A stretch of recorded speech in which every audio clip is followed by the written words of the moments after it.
Hello and welcome back to Perspectives. Today's guest is Georgia Peck. Georgia is the founder and owner of both Aubrey Peck and Aubrey. Aubrey Peck provides a range of services in the luxury automotive sector, such as event planning, automotive adventures, driving tours, marketing, PR, product launches, and much more.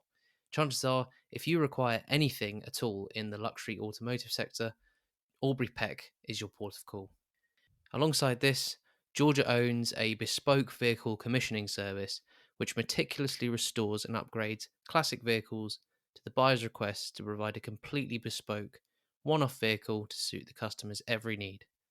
Whether it be a go-anywhere Land Rover designed for the Swiss Alps or an SUV to cater for everyday life in the city, every detail is designed with the customer in mind. In this episode, we discuss what it takes to plan and run a luxury driving tour, why her grandfather was such an inspiration to Georgia, her vision for both Aubrey and Aubrey Peck, what makes Aubrey unique amongst a field of custom and aftermarket vehicle builders, what skills Georgia has found beneficial when working with ultra-high and high net worth individuals, why everyone should read about heroic women in motorsports such as the enigmatic Dorothy Levitt, and much more. So, without further ado, Georgia Peck.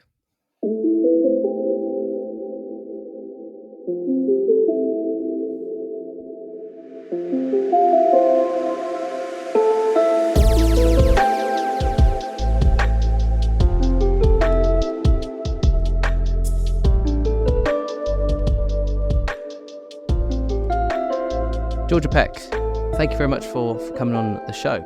Hello. Well, thank you so much for having me, Reece. So it's a pleasure to be here. So with all my guests, I'd like to start with a little bit of an introduction. So obviously, some people may not be familiar with who you are and what you do. So I don't know if you can just give us a little bit of sort of history of Georgia Peck and sort of what you do in the industry you're in at the moment.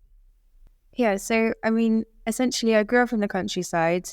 I had a father who loved cars, and that was passed down by my grandfather. So growing up, I was very much the tomboy of the family.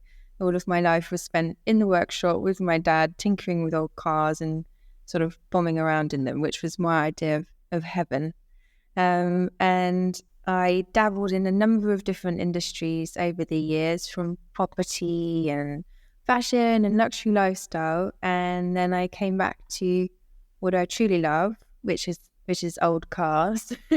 And now I've got two companies. So one of them is Aubrey Peck, and we do everything. It's all automotive. We do everything from branding to marketing, PR, predominantly automotive events, which are really good fun. So that's everything from rallies, product launches, private experiences. And we sort of do everything in between, really. Whether you need a website built or a logo designed, it's kind of, if we can't do it, we'll find someone that can do it for you, which is quite nice. And the other company which I set up just over a year ago is called Aubrey. And both companies named after my grandfather, who was Harry Aubrey Peck. And Aubrey, we build bespoke 4x4s. So we only do it on commission, and clients will come to us and say, I'd love, I don't know, an old Land Rover for the mountains in Switzerland. And then we will build them their dream vehicle, which is something I love more than any other aspect of the business, to be honest, because it's where I think I can be most creative. So yeah, I'm really, really loving that side of it at the moment. It's always like a blank canvas, isn't it, with the bespoke element. I've seen you've done, Mona was talking in one of the previous episodes about the work you did on the wine bar plonkers. Like, I've seen the pictures, it looks unbelievable what you've done with the interior and stuff like that, like the first class 70s lounge-esque, I think you said the design brief was. Yeah, the design brief was kind of like come up with a random concept and make it work, as I'm sure you realise Man in Style is very eclectic, very retro. I love that thing too. And I had COVID one week, and so I was locked in the house, and from start to finish, we designed the entire bar in 1 week, and the most amazing team put it all together. We've got, leopard print carpet and 1960s bars and all the glassware and velvet. It's, very, very It's sort of like a classy Stringfellows in the 60s. Yeah, I saw like it was also like Playboy-esque. You can kind of Yeah. imagine Hugh Hefner sat there supping a glass of plog, so to speak, on the on a Saturday evening. And then just going back to you say your grandfather, Harry Peck. I particularly enjoyed reading about his sort of 007-esque gadgets that he seemed to have in his cars and his unique ways of clearing traffic. Can you tell us a bit more about him and those sort of gadgets and how he inspired you? Yeah. So, I mean, as I said, I never got to meet him, sadly. And that's one of the things I'm most sad about in my life. But the best thing about all of it was I had my dad to tell me every night before bed, instead of the typical girl stories of My Little Pony and princesses, I had stories of my granddad, he was my hero. And my dad obviously adored him too. And so that made me adore him in turn. And yes, it was mostly, I think, his very wicked sense of humour, which came through in all of the stories. And again, his love for cars. So he had all sorts of old cars, obviously pre-war, because that was his era. And my great-grandfather too. And he just, I think, for a good laugh, liked to tinker with all of them. So in one of his old Brentley's, he had a little lever with a pair of ladies' underwear, which used to pop out at the back of the window, which back in the day was incredibly scandalous, but I'm sure would be quite fun. Not so much these days. And he had another car, gosh, I think it was the MG, which he called Black Bess. And that was his favourite one that he bombed around. It was an MG TC, I think it was the name of it. And that one, he'd put a little contraption in that puffed out black smoke to anyone that peeved him on roads, essentially. So I'm not sure how he didn't get in trouble for that one. But yeah, I mean, he had some fun cars. And I think, I also like to play around with my cars, not so much like that, because I'm sure I'd get arrested. But there is a joy of making each car your own. And I think specifically with Aubrey, that's something I've really understood, is the type of customer we have. They don't need this car that we're building for them. They already have plenty of cars they could use for, every day of the week and every occasion. This is essentially an accessory and an elevation of their lifestyle. And so what I really think about when building their cars is about them. And if they do have a sense of humor, and if we can incorporate that into the car, like, my grandfather, or if they love interior design, and then we'll really incorporate, beautiful materials like Laura Piana fabrics, for example, or if they love adventure. And then, of course, we pop all those things in there. And I think it's that custom element and understanding people, that's really important. And I think I've understood that from my family, is that cars are part of your character and you can build on that, which is really lovely. Yeah. Are you familiar with the work of like Outlander? I think he's based in Scotland. He does similar sort of thing. Yes. So I'm a diehard Land Rover girl. I love them. And before I started building my own, I did very much like Outlander was on my radar. And I think Cool and Vintage do a really beautiful job. It's obviously something, Outlander are totally different to what we do.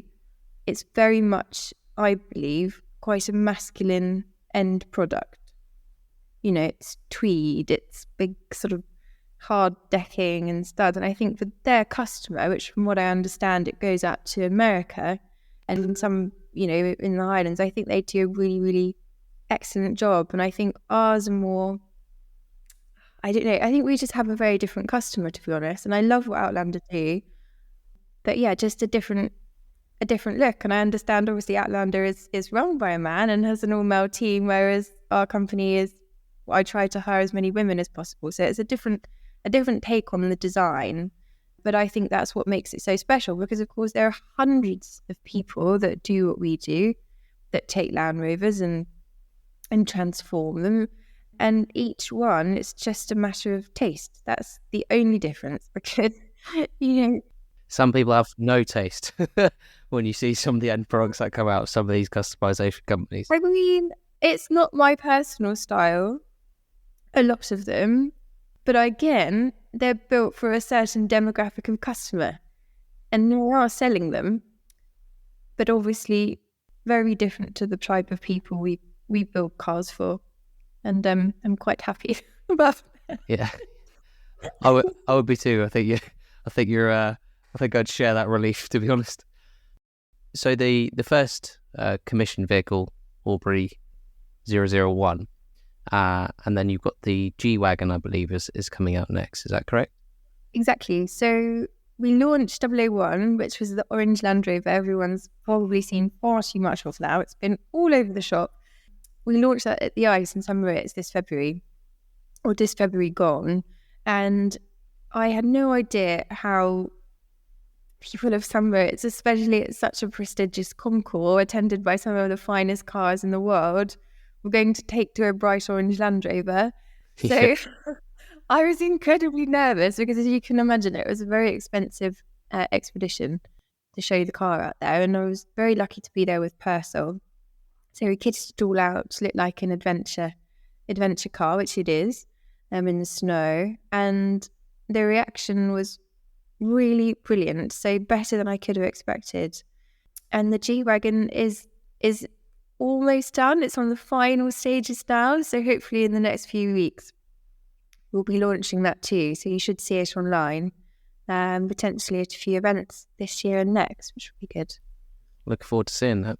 Why orange? Is the other one going to be orange as well, or is there a particular reason why you chose orange?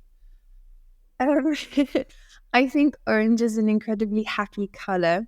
Also, the build, it was a 1973 Land Rover, and we chose, it wasn't an original Land Rover, but a Land Rover colour, but it is a period correct orange. It's very much a 70s colour, and I think it's very hard not to see that car and smile. And because we were building it for Switzerland, for a really wonderful family who lived in Villars in the Alps, they wanted to use it all year round, and they'd had it on a farm down in Devon before they moved out to Switzerland. It used to be cream, which was the original colour, and it was absolutely rotten when we got it. I mean, there's very, very few parts of the Land Rover I would say are original. We had to sort of replace most things or do extensive repairs. And so we thought, we're giving this car a whole new lease of life anyway. We might as well, adorn it with a really joyous colour that stands out. And in the snow, it looks fantastic. And in the summer, it looks fantastic. And yeah, I think it's just a happy colour, to be honest. And I think Land Rovers are happy cars, and they should look that way. Yeah, for sure. It's like Trigger's broom then. You've only had like 4 handles and 10 heads on it, and the full nut and bolt restoration. Yeah. So I mean, it looks absolutely glorious. I've only seen pictures of it. I've not had the chance to see it in the flesh, but it does look outstanding from the photos that I've seen of it. And just going back to the whole idea of doing something that's unique to, bespoke and personalized to how you want it. We have a friend of our families who's a bit like that, and I always like to refer to him as a bit of a mad professor when it comes to vehicles, because he's got everything from Chevrolet El Caminos to Di Tommaso Panteras, but he does these sort of ridiculous. He'll, even in the Pantera, which is a big block Ford V8 with Italian styling supercar, he took the engine out and completely rebuilt and put this custom big block Chevrolet engine, and I used to drag race this thing. And I think he said it did 100 miles an hour in second gear or something like that. It was ridiculous, like 750 horsepower at the wheel. And then he had this Vauxhall Cresta estate, so it was like 1960s, I believe. And this thing looked like a hearse. And again, he did the same thing, just put like a big sort of 500 brake horsepower Chevrolet engine in it, and he's completely redone the interior. He's done some fairly garish things garish to my opinion, but with the colouring, he's done sort of purple wheels on it, and he had a Lamborghini Murcielago before, and he painted the rocker covers in the back bright purple. So he's of the same sort of thing where he's just personalized it, and he likes experimenting with color and just sort of bringing you talked about joy there, and the happy color. It brings sort of that happiness to his sort of toys. So yeah, it's definitely, color plays a massive part in cars. I think it really can make or break a car, in my opinion. I don't know if you share the same thought. Oh no, absolutely. And I hope you've driven this Jag racer. I haven't actually. No, it was always in bits. But yeah, he'd have it running for a bit, and then I'd go around, and it was all in bits again. And he was tinkering around with something else. And but yeah, I've seen videos of it, and it was pretty extraordinary. I'll have to see if I can. There's probably some on YouTube somewhere. I'll have to try and dig out and find. But yeah, interesting. So you set up Aubrey and Aubrey Peck, and then I read about some of your challenges and experiences with sort of dealing with suppliers. Obviously, being a female in a quite a male-dominated industry at this time. Do you feel like there's a change in attitudes, or it's shifting? The attitude's shifting a bit more towards women entering the industry now. Do you think it's getting better, or do you think there's still a lot of work to be done on that sense?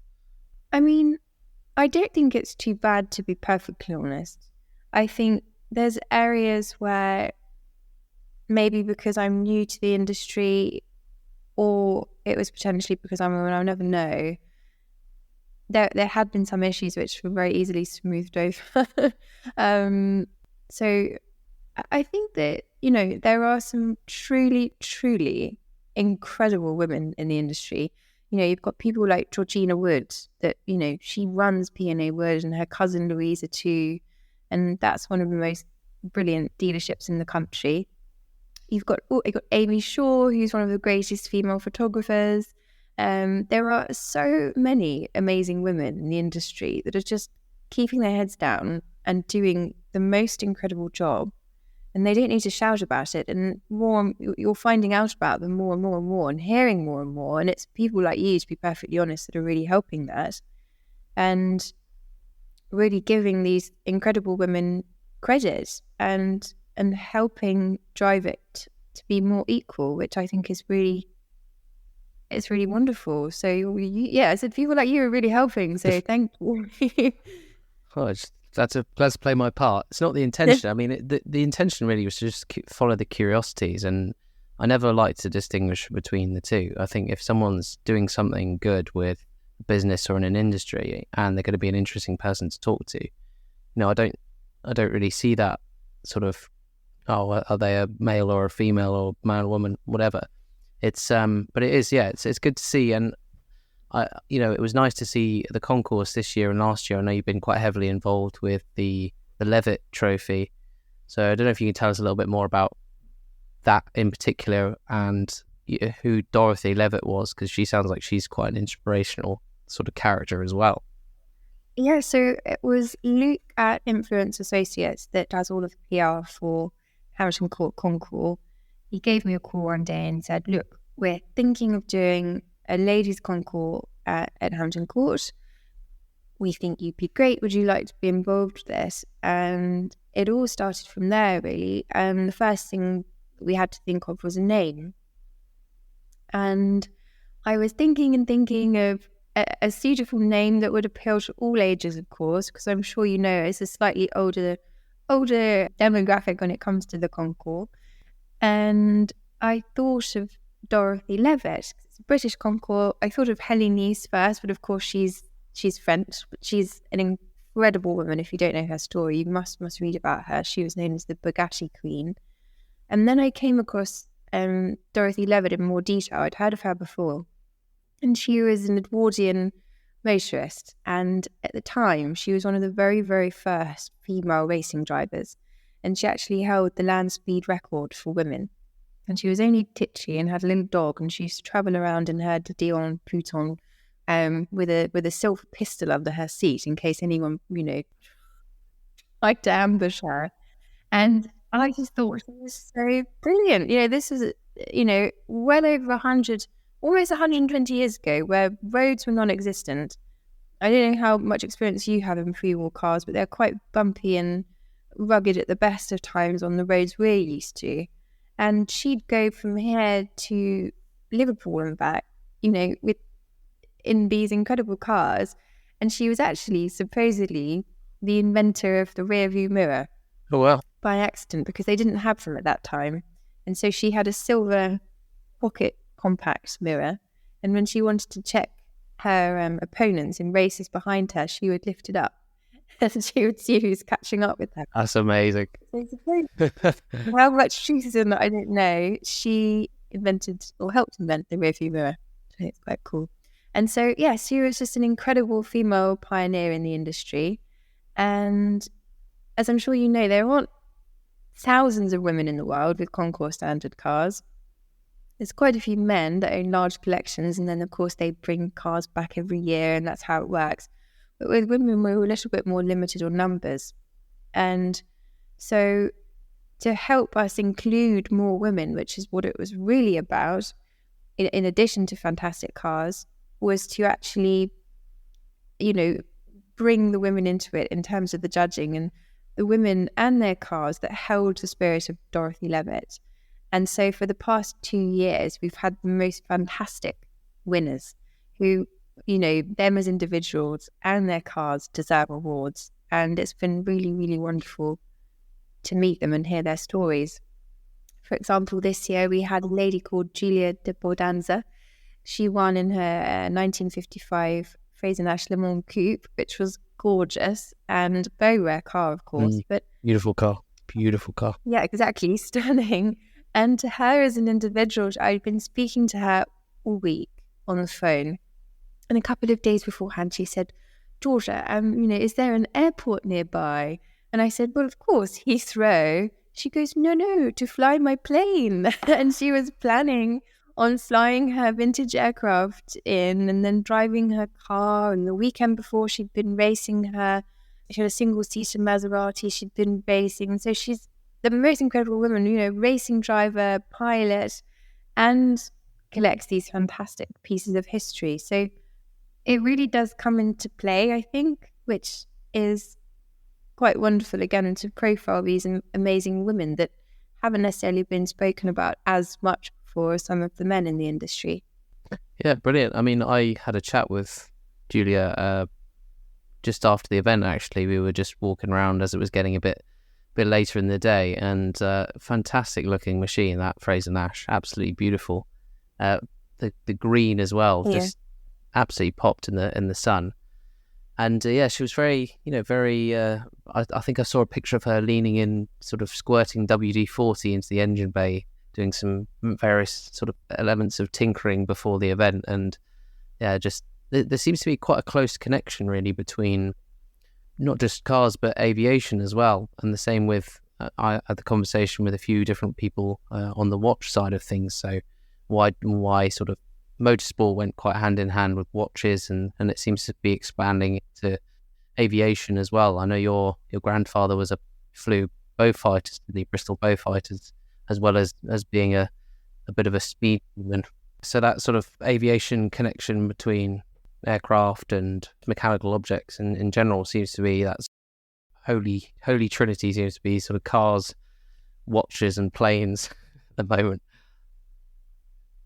So moving on to looking at, we had the same question with Merlin actually, and he was talking about when he grew up that he was sort of driving around these old clapped out cars and everyone was kind of looking at him a bit funny, and there seemed to be a bit of a shift. I definitely noticed it when I got to a certain age where I started appreciating cars a lot more and classics. And you mentioned you're quite into the pre-war stuff. Is it something you've always had a fascination in, or do you think it's something that as you kind of got a little bit older, you've developed that appreciation for those sort of things? I think that, again, it comes back to me as a child. So I used to watch the Pathé films of my grandfather racing at Brooklands, and he was always in pre-war cars, of course, with his big moustache and his goggles, and I just thought that was the coolest thing ever. Obviously not the moustache. I'll try and keep that one under wraps. But no, he'd be blasting around Brooklands, or got all this old footage of him outside the house, or bombing along the road in Egypt or something in these old cars with his goggles on and his big moustache. And I just thought that was the coolest thing ever. And I've always liked a bit of danger. And I love that kind of feeling of being free. I grew up with horses and things like that. And I'd never really experienced pre-war cars too much, except as a child. My father didn't have any himself, apart from when I was a baby. And then my mother made him sell them because they were only 2 seats, which is quite sad. And so very, very luckily, I mean, I feel very privileged to say this, William Metcalf invited me down to Goodwood a couple of years ago to learn how to drive a 4.5 litre Bentley around the track, which was, I couldn't believe he even invited me, to be honest. It was quite amazing. And that was, of course, one of the cars that my grandfather owned before the war. And so for me, that was utterly magical. And it just sparked what I always knew, that I want one of these. And one day I will buy one of these. And this is just the best one ever. And so off the back of it, I'm not quite in Bentley budget yet. I'm sure one day, I hope to be. I went and bought a 1929 Ford. It's a Model A boat tail speedster, which absolutely no one knows what it is. I've taken it to multiple car events. I drive it every single day, come rain or shine. Everyone in Richmond thinks I'm bonkers. Not one person knows what it is, which I absolutely love. And I think quite a few people in the pub think it's a bit more special than it actually is. And they'll say, oh, is that a Bugatti? And I would say, absolutely not. But no, it's just, I have driven lots of classic cars. I've been very, very lucky, of course, with my family or with Merlin or with my job. I used to review cars, and driving a pre-war car was the most fun I've ever had behind the wheel, ever, times by 10. And I just loved it. I loved how rugged it is. I love the sound. For me, I think 60 to 70% of my enjoyment from a car comes from the noise. And the Ford is definitely loud, which I love. And I love getting, all dressed up in my aviator jacket with my dog in the passenger seat and just tearing around looking like a lunatic, really. I just think it's really good fun, and it makes every day that I drive, even somewhere boring, like to the supermarket or to the woods to walk the dog, great fun. And so, yes, pre-war cars for me, I would say, are my newfound passion, and I'm hoping to do a lot more with them and hopefully get that Bentley one day. Yeah, they're beautiful. I think I had a friend at school, his granddad had a 4.5 litre Bentley. And I knew it was a Bentley, but again, it's kind of, I got to that sort of a few years later and I was like, actually, that was such a cool car. Like, why didn't I try and sort of spend more time trying to go around and, learning about it and things like that. Yeah, I mean, pre-war cars are interesting. I've never really, I must say, I've not been around too many, only sort of classic car events, and you don't see as many around. So what is it that makes it so different? I can imagine it's quite a bit more involved than your classic cars, which are obviously modern cars when you look at them in respect to the sort of 29 and pre-war stuff, right? I think it really depends, obviously, on the car you have, because most pre-war cars do have a roof. Mine does not. So that's sort of the first hurdle to jump across. And mine also doesn't, which is probably quite naughty, doesn't have mud guards. And so obviously, if you go out in the rain or with a wet road, in mine, you will get wet. So if you're planning on going to a meeting, you sort of need a full rain mac and a face mask to turn up looking half decent. But of course, in terms of the more practical side of things, driving is different. So the gears and the gearbox, and it's quite good fun to learn how to deal with pedals, of course. So that's the first thing to know. Each of them have their own sort of secret starting combination, which is fun to learn. And I think the maintenance is so much simpler and cheaper. Obviously, in my very basic experience with an old Ford, I'm sure this does not help from most of the others out there. You can fix most things in mine with a spanner, and you have to sort of check it every 200 miles. Whereas, other cars we've got in the garage, you have to check them every few thousand miles, whereas the Ford, sort of after every drive, you want to just check everything's still tight. But it's all stuff you can do yourself, which is really nice. So you really get to know your car a lot more than you would with something modern. And yeah, of course, they're all ULEZ and all ULEZ exempt, which is great. So you can drive it. Yeah. You don't mind that. No 12 no £12.50 charge for you. Yeah, is it more in London? Oh, it's 12 for I think it might for be the more. ULEZ. Funny enough, all of my cars are ULEZ, so I don't have to pay that, which is good. You can park them just about anywhere, and people don't seem to mind or give you a ticket, which is quite good. And I think the other brilliant thing about having a pre-war car is you get to meet so many people, like really wonderful people, and the Ford has such a different reaction to driving something different. Like, for example, if I drive around or have driven around in Merlin's Testarossa, you get the odd look, mostly, sort of middle-aged men, perfectly frank. But weirdly, driving around in the Ford, and I can't believe this because in all the cars I've ever driven, I've never had any female attention. It's girls that seem to dig it the most and think it's the coolest thing. And the first time I drove it around Richmond, I had a group of teenage girls cheering at the side of the road, which I thought was totally bizarre. But then again, I thought back and I thought I've personally never seen a girl driving around in something that old or silly before.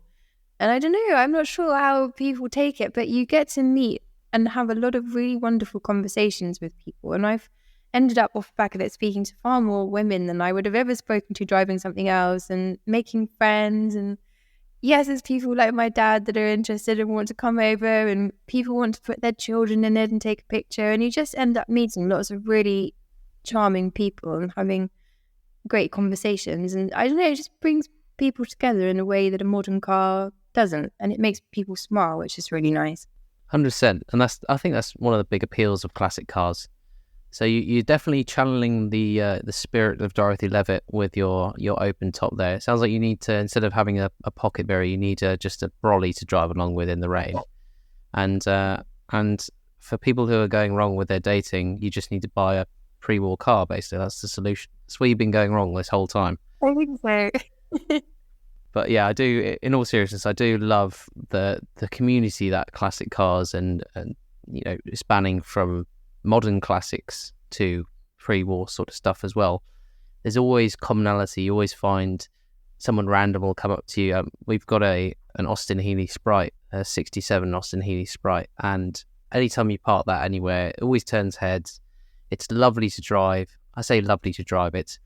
Steering's heavy. It's like a boat, sort of turn around corners. And I always like to say it's got a noise pedal, so it doesn't get any faster when you put your foot down. It just gets louder. Okay. But that's part of the charm of it. And you're so low to the ground that doing 50 miles an hour feels like you're doing 100 miles an hour in those things, because they're just so low to the ground, and you feel every bump, rattle, and and pothole in. Which in the UK are pretty prevalent if you live anywhere near the countryside or anywhere within a 50-mile radius of the M25. But you have people coming up to you that say, I used to have one of these when I was learning to drive, or when I was in my 20s. Men, women, granddads, grandmas, like all that sort of stuff. It's just a nice thing, and it's, as you say, it brings people together. It's sort of that mutual appreciation for something that you don't see anymore. Yeah. I think there's a certain beauty about even sort of the old sort of bangers as well. They're charming in their own different way. Whereas I think modern cars, they just you can get nice modern cars, but they all look quite samey, and I just don't enjoy modern cars as much as I enjoy classics personally. No, I think it's the character that each old car has. I give all of my cars names, which is a bit silly, but they all have characters and personalities, and I think that's what makes each of them so special. Yeah, definitely. So just going back to your experience. Obviously, what you're doing at the moment with working in the automotive sector with ultra high net worth individuals, high net worth individuals. What do you feel are some of the key skills that you possess that have been sort of invaluable to you as you've worked in this industry? I think moving into cars or the automotive world from the luxury lifestyle sector has really, really helped, because prior to that I worked in a really corporate environment, and obviously the way things are done in a corporate environment are very different to some of the dealerships or the other companies that I've come across in the car world. And so obviously working in the luxury lifestyle sector before, you learn that it's not just one element of it. You know, if you drive a nice car, you also stay in beautiful hotels or appreciate beautiful watches or appreciate beautiful design. It's a whole lifestyle that comes with any one item. And I think an understanding of someone's lifestyle rather than just one of their interests is really important, because you then have that common knowledge and that rapport with someone. You can discuss all of those things and help bring them all together. But I think, yeah, really it's that experience that I've had in different sectors that's helped me in the automotive world have a slightly different take on things. So you said you do like driving experiences as well, and obviously the event side, but you're looking to do more on the driving experiences and driving tours side of things as part of the Aubrey brand. How would you go about starting with these, planning the routes and things like that? How would you get started with planning an event of that scale? So it really depends on the client, to be perfectly honest, and who they have coming. So each one of our drives or experiences, we do it totally bespoke to the event. It's not like other rally companies where they have a set rally, like the one in Scotland, the North Coast 500, and they all go and stay in the same hotel every time. We do something bespoke for each client, which sets us apart a little bit. The first things first is I'll find out who they are and who's coming and what cars are coming. Because obviously if you have 15 pre-war cars or if you have 20 supercars, the roads and the places you're going to be driving are going to be vastly different. And also the people coming are going to be vastly different. And so they're going to want to stay in a different type of accommodation or a different type of food. And I really have to find out who's going to be there first. And then once I have a deep understanding of who those people are and what cars they're bringing, and sometimes the client might say, surprise me, wherever you want to go, it's got to be roughly 4 or 5 days and 5 hours of driving a day. I'll then try and think of a great adventure, because really I think there's something joyous about bringing out your inner child and going on a great adventure in your car and not doing something you've done before and being surprised. A lot of high net worth and ultra high net worth people, of course, when you have that much money, you can do anything, and life can sometimes become a little bit boring. Yeah. Not always. There are lots of people that have the best fun ever, of course, but sometimes, the same 5-star hotels all the time can become very repetitive, and they all seem the same. And, there's the same sort of people, and you have the same sort of Michelin dinners and the same tasting menus, and that's all very nice. And I'm sure that's wonderful as a one-off, but you don't want to be doing that on your big adventure with your car on, some great trip you're doing across wherever. And so we try to make it different. So obviously the standard of what we do, we keep it as high as possible. So if we're going to be stopping for a coffee stop, instead of stopping by the side of the road in any old cafe, we'll stop with a farmer that makes the cheese for the Michelin star restaurant, to try that cheese that is being produced for one of the top restaurants in the world. And everything we do, we just try to make it a bit more personable and a bit more unique. And I start off by, again, sort of thinking of a location and where we want to go, and then I'll spend days looking at a paper map, and studying roads and mapping out drive time, and I'll be on Google Maps and researching the best roads and then going on satellite view and driving them myself. And then for each day or night, I'll plan perhaps, 5 hotels or 5 restaurants, and then I'll go out on a recce. I sometimes take the dog with me, which is quite nice, has some company. And I'll drive 10 to 12 hours a day, driving each of the potential roads and visiting each of the potential coffee stops and lunch stops and dinner stops and overnight stops until I find the best one. And then, of course, it's a game of matching up who has availability and who has the bedrooms free, and then if that works out with the drive time. And so all in all, you end up doing 2 recce's before a drive like this, and a lot of backwards and forwards and trying to work out. And obviously parking is really key. And there's a lot of elements that go into a rally like that. But ultimately, the most important thing is who's coming and what cars are coming, so that we can suit it to their needs.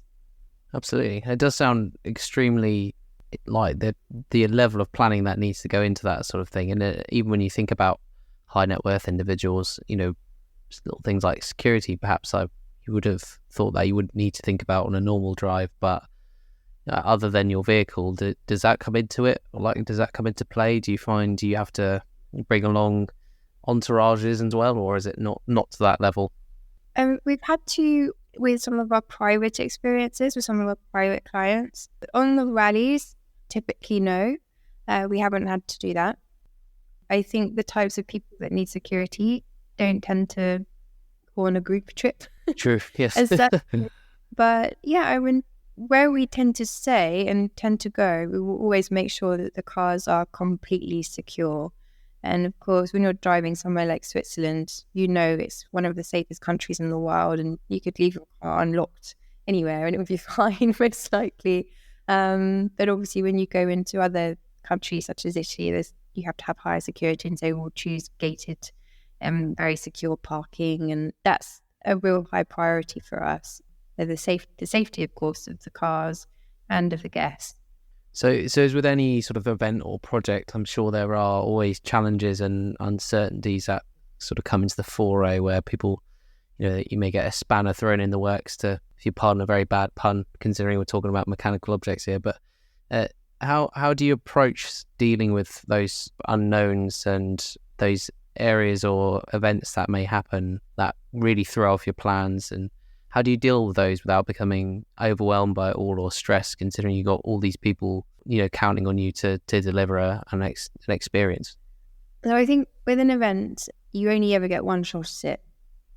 Like, that's the end. You have one shot. And so you have to over-organize everything for every possible scenario. And so it actually helps to be slightly anxious as an individual, because you then think about all these bad scenarios that could happen ahead of time, and then you put in procedures that make sure that they either don't happen or you can fix them if they do. And so on all of our rallies, we have a trained mechanic that's very specific to the car, if they're a pre-war or post-war car mechanic that attends, with a full van with every single piece of kit, and we'll get a full list of cars before they attend, so we know what spark plugs to buy and what oil we need, and all the things, so that if anything basic happens to these cars, we can fix them. And also, if anything more major happens, we can hopefully fix them without having specialist parts flown in from Italy or Germany or wherever they were made. And so mechanics are really key. Also, on some of our rallies, we don't like to have it, but we will have a trailer sometimes, just in case, and also a backup vehicle. So we'll sometimes have another very beautiful classic car available, such as an E-Type or a DB5 that's there following the guests around. So let's just say someone in their beautiful Ferrari breaks down in the front. Within 20 minutes, we'll have a DB5 for him to jump in and drive to the lunch location while the mechanic fixes his car and then trailers it to lunch, and then off he goes again. So we'll always try to have a solution to everything that's there and waiting. And 9 times out of 10, we never have to use it. But it's just that security of knowing that if something happens, we can remedy it almost immediately. Yeah, rather have it and not need it than need it and not have it. Exactly. So looking ahead then with Aubrey and the future goals, what does the next sort of 5-10 years look like for Aubrey? What are the main goals and objectives for the company? Well, I think for Aubrey, we're really hoping to do a lot more 4x4s. And already there are some I can't talk about just yet, but some very, very exciting ones that are not like anything we've done before. And they're hopefully in the pipeline for next year. So moving out of just Land Rovers and sort of your typical 4x4s and going into some of the more rally spec vehicles and sports cars too. So yeah, I mean, hoping to expand and just build lots more beautiful cars that people can enjoy, really. Excellent. And then for the events business as well? So the events business, we're doing a few rallies next year. There's a really, really great restorers in the UK with some really, really special classic cars. So we have a few of those planned. We also have a couple of international rallies planned, which are going to be great fun, and we'll be launching those soon. But there are so many other things that we do aside from events, which is probably why it looks quite quiet on our social media a lot of the time. We're working at the moment with a really fantastic young racing driver called Manuel Maldonado, who's actually racing right now in Portugal for the European Le Mans Series, their finale. And we're helping him launch a luxury streetwear brand, which is all racing inspired. So we do lots of other projects which aren't necessarily events related.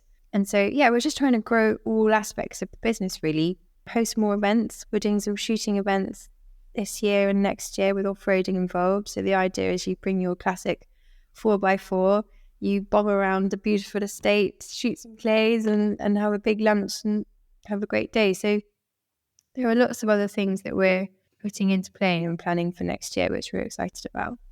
Amazing. And I saw it on your Instagram, you got a motorcycle apparel. Is that still in the works? Ladies centered motorcycle gear. Is that still in the pipeline? Yes, it's called Entre ses jambes, which means between her legs in French. Is ladies motorcycle apparel, because I love riding a bike, and all of the biker stuff out there at the moment, you either end up looking like a man or looking like a Power Ranger, and there's nothing very I think, for women. And so, yeah, we're trying to design beautiful items, much like Keira Knightley wore in that Chanel advert that everyone remembers so well, with her on the Ducati. And yeah, just sort of beautiful luxury pieces that are practical and look good on the bike. Brilliant. Georgia Peck, thank you very much indeed for your time. I really enjoyed having you on the podcast. So if anyone wants to find out a bit more about Aubrey Peck or Aubrey, do you have a website or anywhere they can go and find out a bit more about what you do? Yeah, so we've got two websites. We have aubreypeck.co.uk, and then we also have aubreyautomobiles.co.uk. And we're on Instagram by the same names too. And you can find out a bit more about what we do. Amazing. Thank you very much. Brilliant. Thank you so much.